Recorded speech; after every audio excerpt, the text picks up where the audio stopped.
If you look up the definition of freedom, you will see the power or right to speak or think as one wants without hindrance or restraint. Another major definition you may know, if you apply this a little bit more politically, is the state of not being imprisoned or enslaved. Maybe an image of a bald eagle or some other American stereotype comes to mind. For some people, what they hear is an excuse for gluttony, unbridled hedonism, comfort for comfort's sake, a way to forego responsibility and go wherever the wind may take them. I myself am like a professional job quitter. This is your sign to quit your job. I've just quit my full-time job and I've got no plan, no money.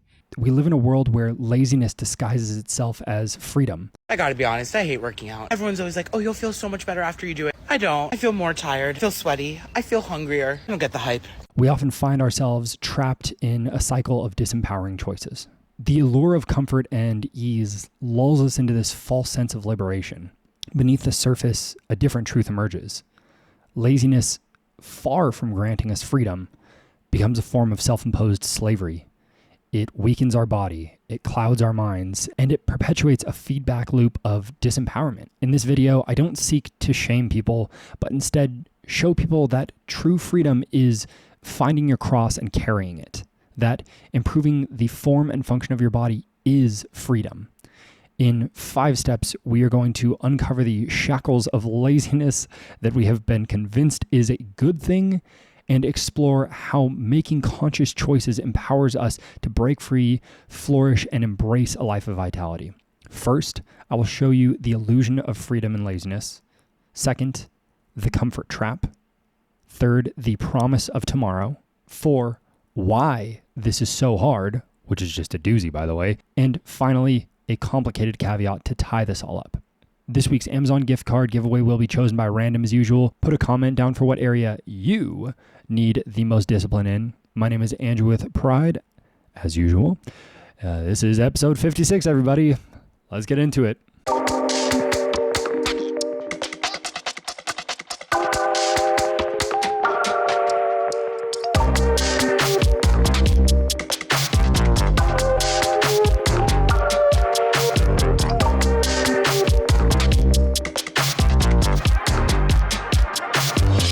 What is the first thing you do after work? Besides your commute, of course. 21% of people answered smoke and watch Netflix or smoke and play games. And I'm not going to guilt folks for doing, whatever it is that helps them wind down, but instead ask, do you personally know the answer to that question a year from now, 5 years from now? Is it one of those options or something similar? The real idea behind freedom is mastery of ourselves. When I say addiction here, I mean it in the sense of behaviors we don't change that are harming us. Some people in the addiction space refer to addicts as people who have lost the freedom to abstain, which is ironic because those same people would almost surely reference autonomy as a thing that's very important to them, maybe even the reason for doing what they do. But where is the autonomy in a vice? Modern times may have made some of these things more socially acceptable, vapes, TV, social media. But despite that, the truth is, everything you say yes to is you saying no to something else. Let me explain. Most of my audience is people between 20 and 30. Statistically, that means right now your goals are look hot, make money, or prepare to start a family. The goal aside, what this means is that anything that you are saying yes to that is not these goals is you saying no to them. So where does this call to laziness come from? Ultimately, it's our brain that is habituated to what we've always done, our hormones or our gut, but it is us who's in control, right? I once heard a bodybuilder say, I can tell you what I'm eating 3 months from now and what time I'm going to bed. I've personally tried to adopt that into my own life, but would you call this person a slave to their routine? Or is this just someone who has the willpower to keep one? No one has ever been on their deathbed and said, man, I'm glad I smoked and watched Netflix every day after work, or thank God I always gave into those cravings. Because where did these things really get them? An early grave? Full of regret of all the time that they lost? And I already hear you, Andrew, my job is hard. You and every other person will say this. And the fact remains that if that is your reality, then you must face that and take action to change it, or in many cases, stop taking certain actions. Dwight D. Eisenhower defeated the Nazis, wrote memoirs, and led the U.S. as president for 8 long years. A hard job would be an understatement, and any normal person would look at his 4-pack-a-day habit over 38 years and laugh at the idea of him quitting. They might even permit it. Oh, he deserves it. Until, that is, he gave himself an executive order to quit. Then he spoke to an aide and said, the only way to stop is to stop. And he never smoked again. That executive order was nothing more than a verbal agreement, but for himself, it was him exerting control over his actions. Here's perspective for you. A pack of cigarettes takes 2 hours to smoke. A cigarette supposedly takes 11 minutes from your life. Every day, he was saying yes to roughly 8 hours of smoking and no to who knows what else. How much time are you losing in your 20s, 30s, 40s? Because like him, you were once, or maybe you still are, a slave to something. Most of our life is spent seeking comfort. We shield ourselves from all the things that we dislike. Our bubble from the unpleasant hopefully grows every single year. Cities try to remove homeless people. We seek work from home jobs. We would probably work from our beds if we could, and likely did during the pandemic. The whole point of our success is to grow that bubble. More money means more security, a better home, DoorDash the moment we become hungry, any movie or game in a second. These things are all good in moderation. But in excess, we become spoiled. The gym is the antithesis of this. You will feel pain. The more, the better in some cases. You will struggle, sometimes under crushing weight. You will be convinced that strangers are staring at you and judging you. You will sweat. You will ruin your nice new gym clothes. You will build calluses all over your hands, and you still must choose all of that over comfort. Go to the fucking gym. Go to the fucking gym. Go to the fucking gym. The most important thing you can do with your day is wake up with your alarm that you set, and do it the next day and the next day, and know that this will likely never get easier, but you have to anyway. Marcus Aurelius, the most powerful man in the world during his time, the literal emperor of Rome, even struggled with this. In Meditations, he wrote, "At dawn, when you have trouble getting out of bed, tell yourself, I have to go to work. As a human being, what do I have to complain of if I'm going to do what I was born for, the things I was brought into this world to do? Or is this what I was created for? To huddle under blankets and stay warm?" We complain the moment our eyes crack, and suddenly every goal we have set becomes subservient to just 9 more minutes of sleep, or 15, or 30. And with those minutes, what have you just put into motion? On Threads, which is basically just Twitter, one of my first posts was this: the thing that will actually get people the physique they want is the one thing they resist doing the most. They never wake up on time, so they never cook breakfast, so they eat processed food, so their energy is low, so they buy a second coffee, all from one decision. Why did Marcus Aurelius wake up on time? Think about the times in your life where you did. What was it? A purpose? In fact, there's a very controversial book about this called The Blackmail Diet, which I personally love.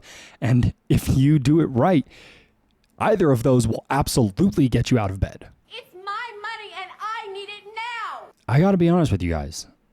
While writing this, I'd get distracted by the idea of my phone. I keep my phone away from me while I work on content because it does have a strong pull on me. I know this. For some reason, anything that comes to mind that involves my phone, I think I got to do it now. It's almost never important, but the pull is the same. It needs to happen now. The opposite, of course, is the most common phrase in all of fitness. I'll do it tomorrow.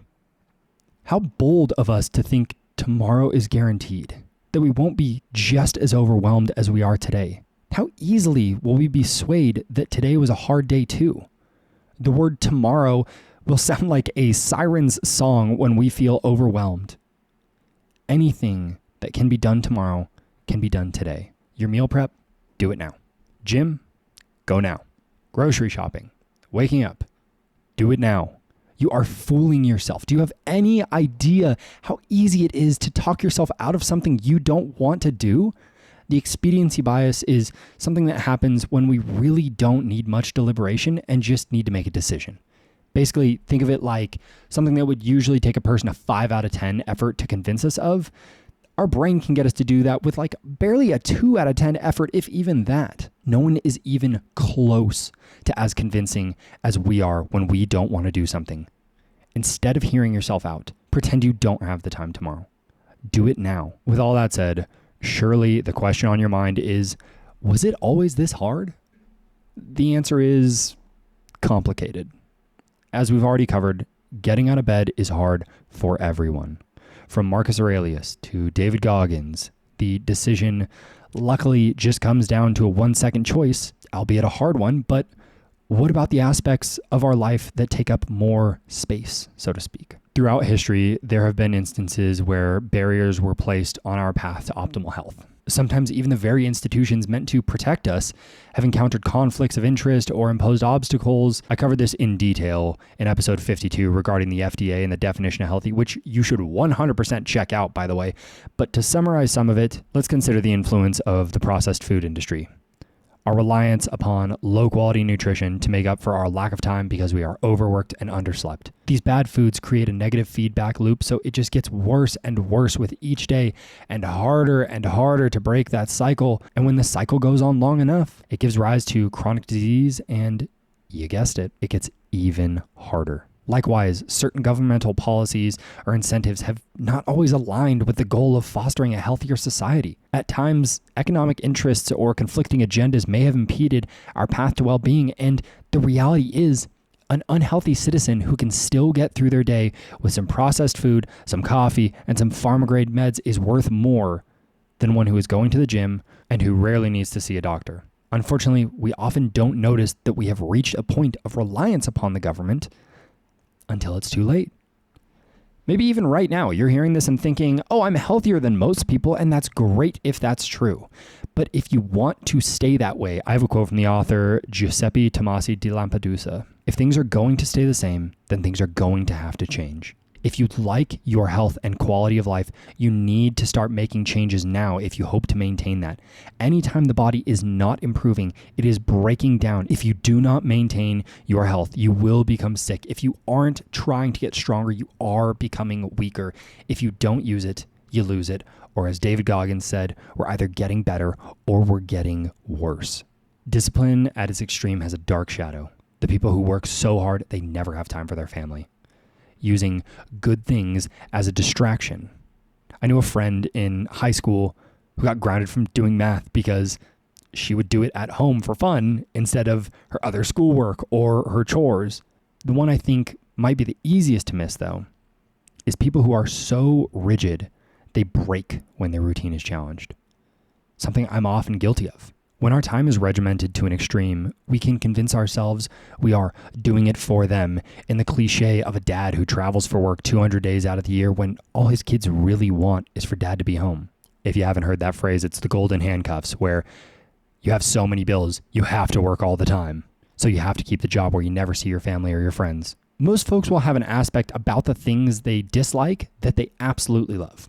I really enjoy researching, but I hate doing social media distribution. I will oftentimes have hundreds of pages of research and notes on 5 different topics before I sit down to record. Once I've recorded, I know I'm only one more step away from uploading everything, though. And to anyone looking, me researching is working, but it is not the piece that is most pressing at that time. Like I said at the very beginning, the goal here is to be free, not to be a slave, including to our calendar. When we think of football players, we may think of these strong, muscle-bound balls of tissue. Tom Brady, however, attributes his one-of-a-kind success on the football field to being limber. flexible, being able to adjust and make pivots when needed, both physically and mentally. Muhammad Ali had a trainer comment on how tall he always stood during his fights. An oak stands tall too, he said. But you have to bend and sway or be knocked down. Discipline is important, but make sure that it does not become its own vice. This is a virtue, but so is moderation. Well, guys, I hope you have an awesome rest of your week. Let me know in the comments what area of life you're working on the most when it comes to developing your discipline. Make sure you subscribe if you haven't already. And of course, as usual, my name's Andrew with Pride. See y'all in 2 weeks for the next one. Hint, hint, it is about lab-grown meat. I wanted that out this week, but there's so much, you guys. This one's going to be crazy. Anyway, see you later. I don't normally do motivation style stuff, guys, but if you do like it, I have a playlist on YouTube where I've collected all of my mindset and motivation content, which you can find here if you're on YouTube or in the show notes anywhere else. Alrighty, guys. See you next time.